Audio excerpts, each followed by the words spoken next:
Okay mga kababayan, Chris Ulo po at welcome back po ulit dito sa ating YouTube channel. Ito, ayoko sanang itapik na itong babaeng ito kasi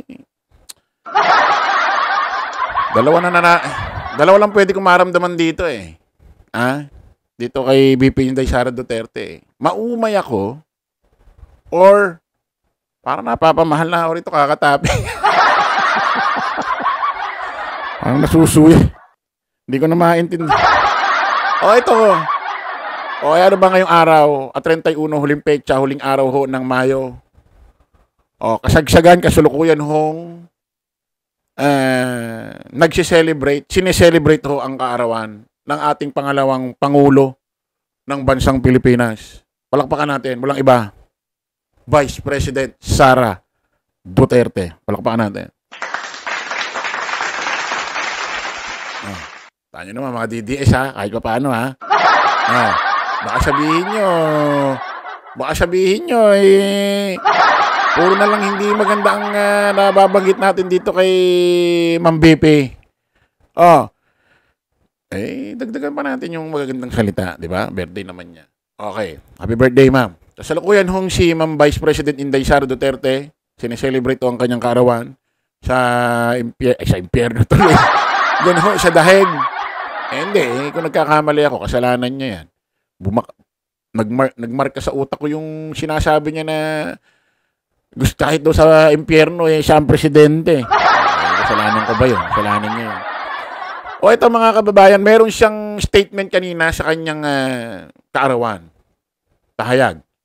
Or meron siyang, kumbaga, ewan ko kailang video ito, kahapon or kanina. Basta nagsiselebrate po siya ng birthday kaarawan niya ngayon. Meron ho siyang isang abogado. Kilala niyo itong abogadong ito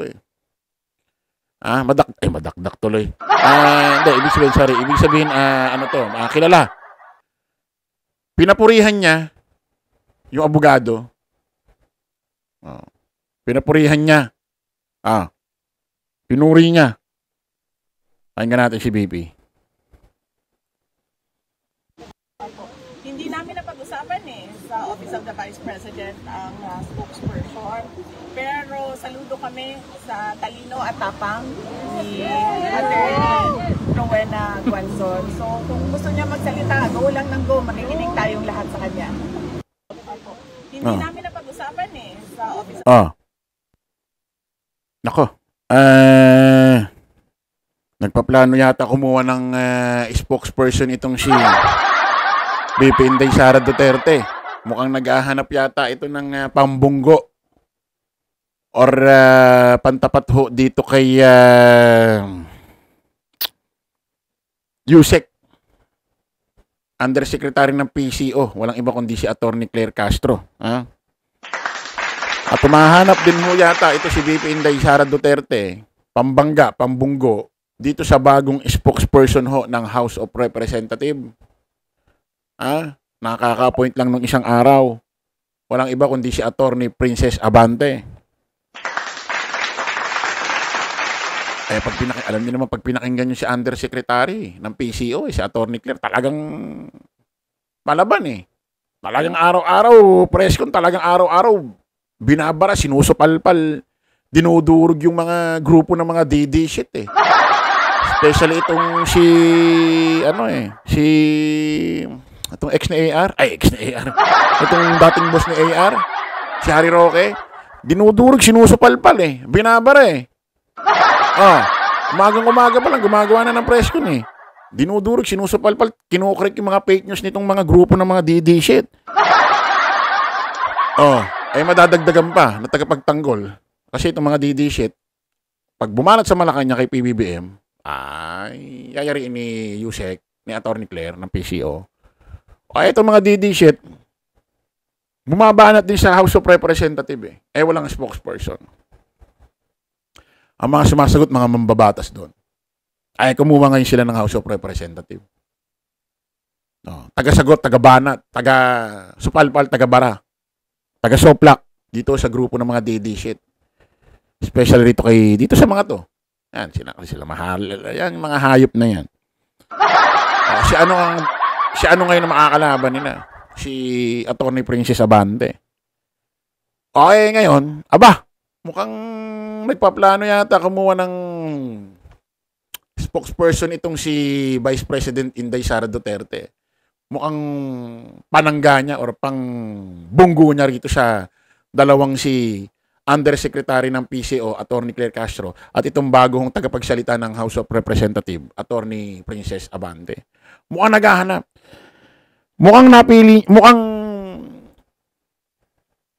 Mukhang parang usapan dito si Attorney, sino ba to? Vice President Si Attorney Rowena Guazon. Oo, yung maingay. Yung matalino. Oo. Pahinga natin ulit, ha? Pero saludo kami sa talino at tapang ni Attorney Rowena Guazon. So kung gusto niya magsalita, go lang ng go. Makikinig tayong lahat sa kanya. Hindi naman daw nila napag-usapan yung spokesperson ng Office of the Vice President. Wala naman daw napag-uusapan ganun. Pero, mukhang hanga ito si Vice President Inday Sara Duterte dito kay Rowena Guazon. Magsalita lang naman daw magsalita. Go! Makikinig daw sila doon. Makikinig daw sila kay Attorney Rowena Guazon. Kumbaga parang binobola. Para bang ang dating eh. Sige, bungguin mo ng bungguin si PBBM. Bungguin mo ng bungguin yung mga tagapagsalita niyan. Bungguin mo ng bungguin ng administrasyon. Para bang sinesales talk niya eh. Si Attorney Rowena Guazon. Pakinggan natin ulit kasi may papakinggan tayo. Sabi sa Office of the Vice President ang spokesperson. Pero saludo kami sa talino at tapang ni Attorney Rowena Guazon. So kung gusto niya magsalita, go lang ng go. Makikinig tayong lahat. Ayan maliwanag. Hindi naman daw napag-usapan ng spokesperson ng Office of the Vice President. Pero believe sila sa talino at tapang ni Attorney Rowena Guazon. Kung gusto mo rin magsalita, go lang ng go. Handa rin silang makinig lahat sa inyo. Sa'yo, Attorney Guazon, itong buong fraternity, itong buong grupo nila. Okay, ngayon, mga kababayan, mukhang hindi nauto, mukhang hindi nadala, mukhang hindi na sales talk si Attorney Rowena Guazon. Mukhang hindi na sales talk, hindi na auto ni Vice President Inday Sara Duterte. Bagkos, binasag pa si Vice President Inday Sara Duterte. Sinupalpal pa eh. Dinuro pa, binasag pa eh. Siguro akala ni Attorney. Mukhang akala nito, mauuto niya ako siya. Ganun-ganun niya na. Basahin na. Tignan natin yung post ni Rowena Guazon, ni Attorney. After nitong pahayag ni Pusit. Ang dami kasing tawag dito. Pati ako naghuguluhan eh. Pusit, Shiminit, Mrs. No Comment. May bago pa eh. Yung pulgas. Ano ba yan? Garapatan. Ano ba yan? Ano sabi ni Attorney Rowena Guazon after ng ganung pahayag ni VP Inday Sara Duterte na hindi namin napag-usapan ng spokesperson ng OVP, pero believe kami sa tapang at talino ni Rowena Guazon. Pag gusto mo magsalita, go lang ng go. Makikinig kami sa lahat. Siyempre, kung ikaw tanga, makitid ang utak mo at madali kang ma-sales talk, siyempre matuto, sa pinuri ako ng Vice President. Sundin ko nga ito, tirahin yung administrasyong Marcos para matuwa ito, para kuhanin akong spokesperson. Parang ganun di ba? Pero mukhang di na auto eh. Ano post niya? Ano sabi niya? Pakinggan natin.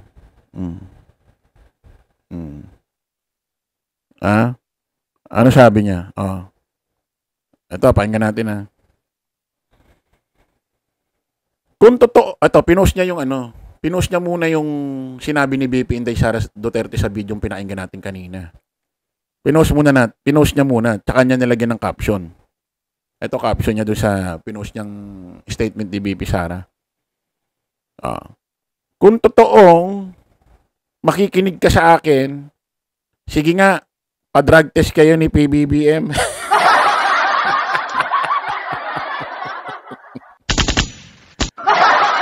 Although kasama si PBBM doon sa binanatan niya. Pero ano yan hindi ano yan kumbaga hindi shoot or hindi, alam mo yun, hindi tawag dito. Hindi siya akma kay PBBM kasi wala namang binanggit si PBBM sa kanya. Itong pahayag na to talaga kay BP Sara lang ito. Kay BP Sara lang talaga ito kasi ang sabi rito, kung totoong makikinig ka sa akin, sige nga, pa-drug test kayo ni PBBM. Parang mali yung statement na gano'n Kasi, bakit bibit-bitin ni BP Sara si PBBM dahil sa sinabi niya? Hindi naman pwede yun. So, ibig sabihin tong statement na to, kay BP Inday Sara Duterte lang talaga to. Medyo nagpa-ano lang siya, medyo nagpa-safe lang siya. Kung totoo makikinig ka sa akin, sige nga, pag-drug test kayo ni PBBM, basa. Attorney Rowena Guasion, dapat hindi lang pa-drug test. Ay sabi nila, kailangan daw pa-drug test ang politiko. Pa-drug test daw, pag ganito daw ang politiko para masabing nasa tamang pag-iisip bago humawak ng pwesto. May mga tao hindi naman addict, hindi naman gumagamit, wala sa katinuan Niniwala kayo doon. Dapat ito si BP Inday Sara Duterte, hindi lang drug test.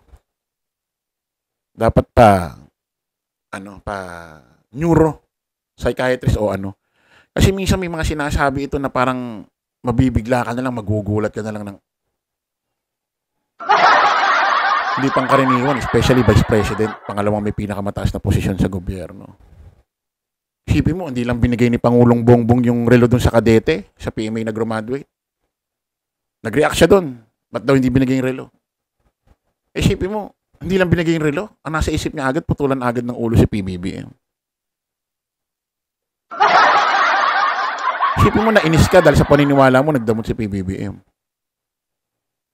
Pero yung react mo, mamumutol ka ng ulo. Di mas masama yun kaysa sa nagdamot ng relo. So nakakagulat, di ba? Isipin mo, hindi lang binigay yung relo, sasabihin niya. Nung hindi niya, nung tinanggihan niya yung bata na bigyan ng relo, naisip ko, toxic na ang relasyon namin. Na-imagine ko, pinapotol ko ang kanyang ulo at tapong ko. So, nakakagulat Minsan may video pa yan na kaharap niya yung media. Tinatanong lang siya. Ano reaction niya doon sa mga media? Nung tanong. So, parang yung sinabi niya lang kay Amy Marcos, doon sa GC ng Viber yata nila yun. Doon sa GC. Sabi niya, one of this day, nagpunta ako sa libingan ng mga bayani. Hukayin ko yung bangkay ng tatay mo. Itapon ko sa West Philippines Salita ba ng mga matitinong isip yon tapos pangalawang may pinakamataas na posisyon sa gobyerno? Mapapaisip ka Kaya dapat ikaw, Attorney Rowena Guasion, samahan mo ng psychiatrist. Neuro drug test na ang ipagawa mo. Okay, maraming salamat po mga kababayan. Kita-kita ulit tayo sa panibagong vlog live. Bye-bye po.